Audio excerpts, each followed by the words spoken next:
चलिए आगे बढ़ने से डालेंगे इस वक्त की बड़ी खबर पर। वैक्सीनेशन से जुड़ी बड़ी जानकारी आपको बता रहे हैं, जहां पर गुरुग्राम और फरीदाबाद में आज से दूसरे चरण का वैक्सीनेशन यानी कि टीकाकरण शुरू होगा।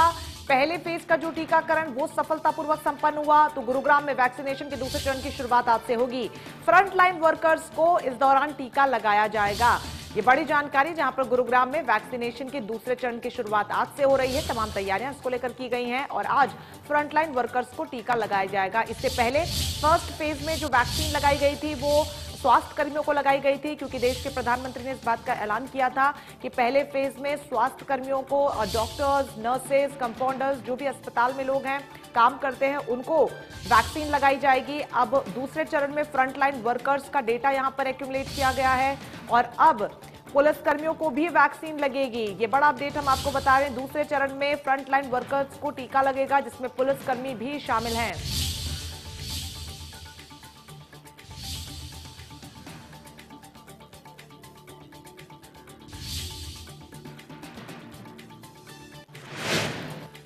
चलिए पूरी खबर पर ज्यादा जानकारी के लिए हमारे दो सहयोगी हमारे साथ जुड़ रहे हैं। गुरुग्राम से हमारे साथ जुड़ रहे हैं देवेंद्र भारद्वाज, तो वहीं देवेंद्र कौशिक भी हमारे साथ जुड़ रहे हैं। आप देवेंद्र भारद्वाज, पहले आपका रुख करना चाहूंगी। पहला फेज संपन्न हुआ सफलतापूर्वक और अब दूसरे फेज की शुरुआत होने जा रही है, दूसरे चरण का वैक्सीनेशन, क्या कुछ इसको लेकर तैयारियां की गई हैं?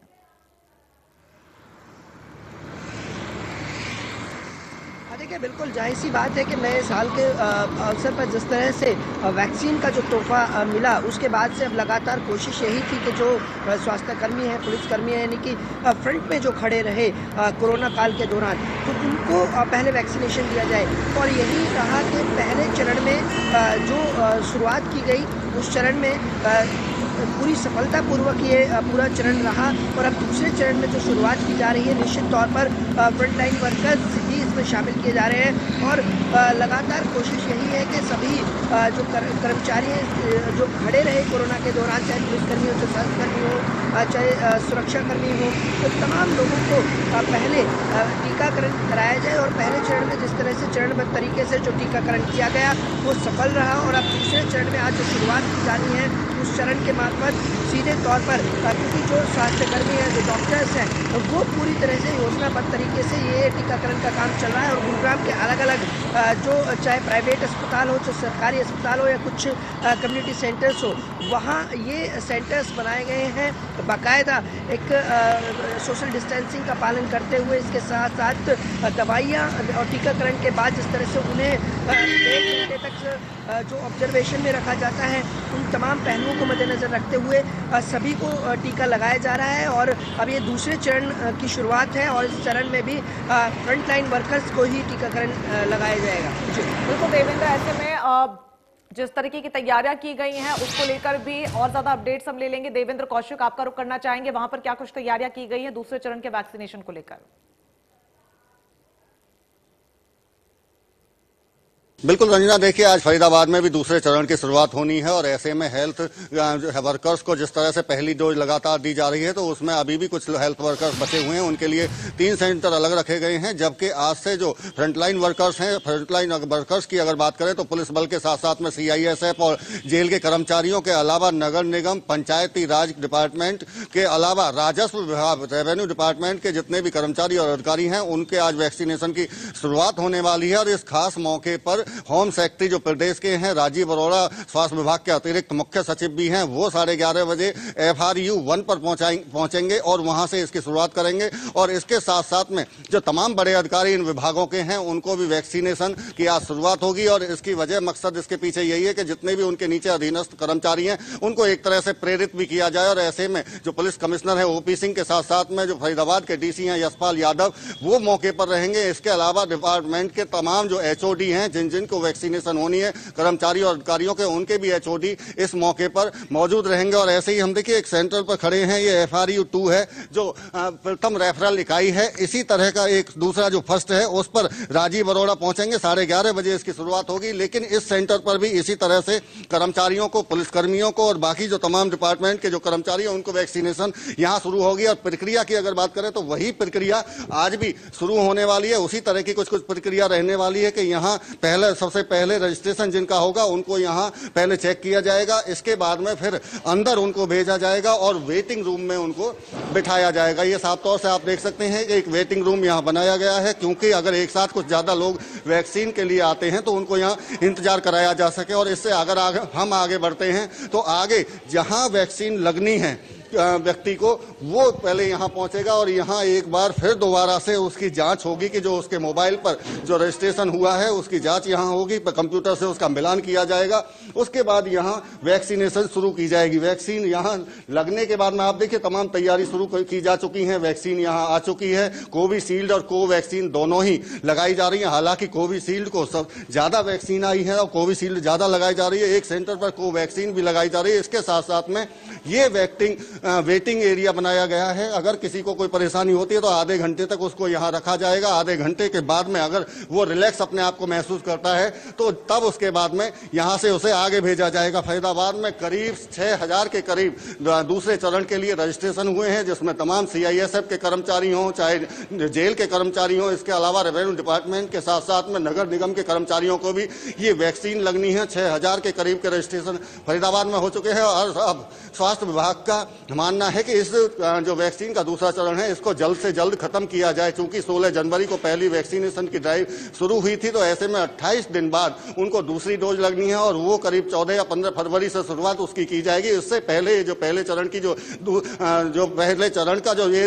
वैक्सीनेशन का दूसरा ड्राइव शुरू हो रहा है, तो इसको भी स्वास्थ्य विभाग जल्द से जल्द खत्म करना चाहता है और इसी वजह से 20 सेशन इसके लिए चलाए जा रहे हैं। 20 सेशन में 17 सेशन पर यह दूसरा चरण है, जबकि 3 चरण ऐसे हैं जिसमें जो हेल्थ वर्कर्स हैं जो अभी तक वैक्सीन जिनको नहीं लगी है उनको भी ये समय पर ये वैक्सीन लग जाए। ये तमाम तरह की तैयारी फरीदाबाद स्वास्थ्य विभाग की तरफ से रंजना कर ली गई है। बिल्कुल देवेंद्र, जैसे कि जिक्र आप कर रहे हैं कि फर्स्ट फेज का जो वैक्सीनेशन हुआ 21 से 28 दिन के अंदर दूसरा डोज उनको लगना चाहिए, जिसमें अभी समय है। लेकिन पहले टीकाकरण के बाद कई मरीज ऐसे भी सामने आए जिनको छोटे स्तर पर या हल्के फुल्के साइड इफेक्ट्स भी देखने को मिले हैं। ऐसे में क्या लगता है कि उन तमाम अफवाहों पर लोग ध्यान देंगे या फिर इन सबसे परे दूसरे चरण के लिए बढ़ चढ़ कर आगे आएंगे? देखिए, मुख्य सचिव अगर ये होम सेक्रेटरी अगर फरीदाबाद आ रहे हैं तो इसके पीछे का एक मकसद भी आप समझ सकते हैं कि अगर इतने बड़े अधिकारी फरीदाबाद में वैक्सीनेशन ड्राइव में पहुंच रहे हैं और हो सकता है कि वो यहाँ वैक्सीन लगवाए, तो सीधा सा मकसद यही है कि जिन लोगों को अगर थोड़ी बहुत परेशानी हुई है या भ्रम की स्थिति है उनको प्रेरित किया जाए। और जो तमाम आला अधिकारी हैं वो आज इसीलिए वैक्सीन लगवाने जा रहे हैं कि जो उनके अधीनस्थ कर्मचारी है वो इस बात से लेकर ना डरें कि वो उनको कोई परेशानी होने वाली है। हाँ, ये बात जरूर है कि कहीं ना कहीं थोड़ा बहुत उनको बुखार या बाजू में दर्द की जरूर शिकायतें मिल रही थी और इसी के चलते आधे घंटे का उनको इंतजार कराने के लिए एक रिलैक्स रूम बनाया गया है। और ये तमाम चीजें जरूर 2-3 दिन का बुखार उनको रहता है, लेकिन ऑब्जर्वेशन पूरी तरह से जो स्वास्थ्य विभाग की टीम है वो रखती है। 2-3 दिन लगातार उन पर नजर रखी जाती है और कहीं ना कहीं इसी बात को लेकर के कोई किसी को परेशानी न हो। हालांकि कोई ऐसा बड़ा कोई ऐसा मामला सामने नहीं आया है जिसमें किसी वैक्सीनेशन जिसकी हुई है उसको हॉस्पिटल में एडमिट कराया हो, लेकिन छोटी मोटी दवाई देने के बाद में वो ठीक हो चुका है। तमाम डॉक्टर्स कह रहे हैं और इसी बात का भरोसा दिला रहे हैं। हालांकि जो शुरुआत में जो भ्रम की स्थिति बनी थी अब वो टूटती हुई भी दिखाई दे रही है। खुद से खुद अब अपने आप लोग आगे आ रहे हैं जिनको वैक्सीन लगनी है। चाहे पुलिसकर्मियों की बात करें, आज पुलिसकर्मी तमाम जो पुलिस लाइन के हैं वहां बिल्कुल उनके सामने ही एक सेंटर बनाया गया, वहां उनको लगनी है। अगर जेल कर्मचारियों की बात करें तो नीम का जेल में खुद सेंटर बना दिया गया है। CISF की बात करें तो NTPC में CISF के कर्मचारियों को वैक्सीन लगेगी। नगर निगम में सेंटर बना दिया गया है। रेवेन्यू डिपार्टमेंट और तमाम जो बाकी के डिपार्टमेंट हैं उनको जो सेंटर हैं उन पर पहुंचाया जा रहा है। उनको 6000 का जो मैं जिक्र कर रहा हूं जैसे कि रजिस्ट्रेशन किया गया है, तो उसमें ये तमाम विभागों के कर्मचारी और अधिकारी हैं जिनके पास में मोबाइल पर पहले ही रजिस्ट्रेशन का मैसेज पहुंचा दिया गया। वो धीरे धीरे यहां आना शुरू करेंगे और उनको ये वैक्सीन लगानी शुरू हो जाएगी। लेकिन इस बीच में भ्रम की स्थिति थोड़ा बहुत जरूर है, लेकिन इसकी जिम्मेदारी भी उन डॉक्टर्स पर है जो वैक्सीन की प्रक्रिया में शामिल हैं। वो उनको समझा रहे हैं कि इस तरह के कोई हालात बिगड़ने वाले नहीं है और इसका जो 42 दिन बाद जो इम्पैक्ट शुरू होगा वो निश्चित तौर से बेहतरी के लिए होगा। जी रंजना। जी बिल्कुल, लेकिन जिस तरीके से देवेंद्र आंकड़े सामने आए 16 जनवरी से 7 फरवरी तक 13 दिन तक जो पूरा वैक्सीनेशन चला है उसमें बड़े स्तर पर लोगों ने भाग नहीं लिया है, जिसमें एक बड़ी वजह भ्रम और अफवाहों को भी हम मान सकते हैं जिसका जिक्र आपने किया।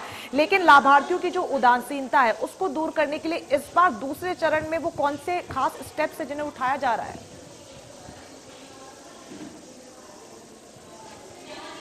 बिल्कुल, देखिए अगर दूसरे चरण की हम बात करें तो हम जैसे मैं जिक्र कर रहा था कि तमाम जो बड़े अधिकारी हैं पहले उनको वैक्सीन लगाई जाएगी और इसका सीधा सा मकसद यही है कि जो उनके नीचे वाले जो कर्मचारी हैं उनको एक तरह से प्रेरित किया जा सके। और जिस तरह से मैं जिक्र कर रहा हूं कि 6000 रजिस्ट्रेशन हुए हैं, तो ये दूसरे चरण के लिए रजिस्ट्रेशन हुए हैं। स्वास्थ्य विभाग की तरफ से भी बार बार कैंप इस बात को लेकर लगाए जा रहे हैं कि कोई भी कर्मचारी इस बात को लेकर ना घबराए। और हाँ, ये बात आपकी बिल्कुल ठीक है कि कहीं ना कहीं लोगों में जो उदासीनता है उसके चलते ही जो हेल्थ वर्कर हैं खुद उनके लिए भी 3 सेंटर अभी भी बचाकर रखे गए हैं, क्योंकि उनका जो चरण है पहला वो पूरा नहीं हुआ है। क्योंकि अगला चरण अब शुरू हो जाने वाला है 15 और 14 फरवरी से, तो उससे पहले ये जो तमाम पहले चरण की जो प्रक्रिया है वो पूरी करनी बेहद जरूरी है। क्योंकि केंद्र सरकार की तरफ से और स्वास्थ्य मंत्रालय की तरफ से ये कहा जा चुका है कि जो पहला चरण है इसको 20 फरवरी तक हर हाल में पूरा कर लिया जाए और उसके बाद में जो 50 साल से ऊपर के लोग हैं उनका वैक्सीनेशन का ड्राइव शुरू होने वाला है। तो इससे पहले जो फर्स्ट लाइन वर्कर हैं या फर्स्ट लाइन हेल्थ वर्कर हैं उनके जो वैक्सीनेशन की प्रक्रिया है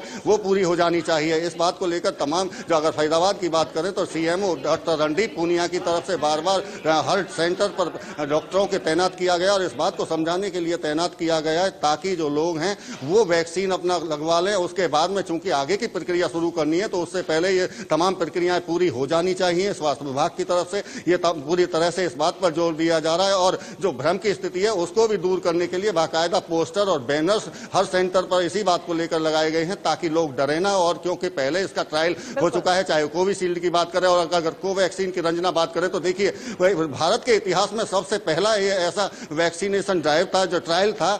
25,000 से ज्यादा लोगों पर इसका ट्रायल किया गया और उसमें कोई भी ऐसी शिकायत नहीं मिली। अगर 60 से 70% तक ये ट्रायल जो था वो पूरी तरह से पूर्ण रूप से सफल रहा। हालांकि कोविशील्ड जो ऑक्सफोर्ड यूनिवर्सिटी के साथ में बनाई गई, हालांकि इंडिया में वो बनाई जा रही है वैक्सीन, लेकिन उसको सबसे ज्यादा यहाँ लगाया जा रहा है। फरीदाबाद में एक सेंटर पर कोवैक्सीन लगाया जा रहा है। ईएसआई मेडिकल कॉलेज में ट्रायल किया गया था। 1000 से ज्यादा फरीदाबाद के लोगों ने उस ट्रायल में हिस्सा लिया था और उसके बाद में उसको पूर्ण रूप से सफल माना गया और इसमें कोई भी कोई तरह की शिकायत नहीं मिली है कि किसी को वैक्सीन यहाँ पर लोग जताएं वैक्सीन पर और बड़ी तादाद में वैक्सीनेशन में हिस्सा लेने के लिए पहुंचे क्योंकि ये वैक्सीन आप सभी लोगों के लिए। बहुत शुक्रिया देवेंद्र भारद्वाज आपका तमाम जानकारी के लिए।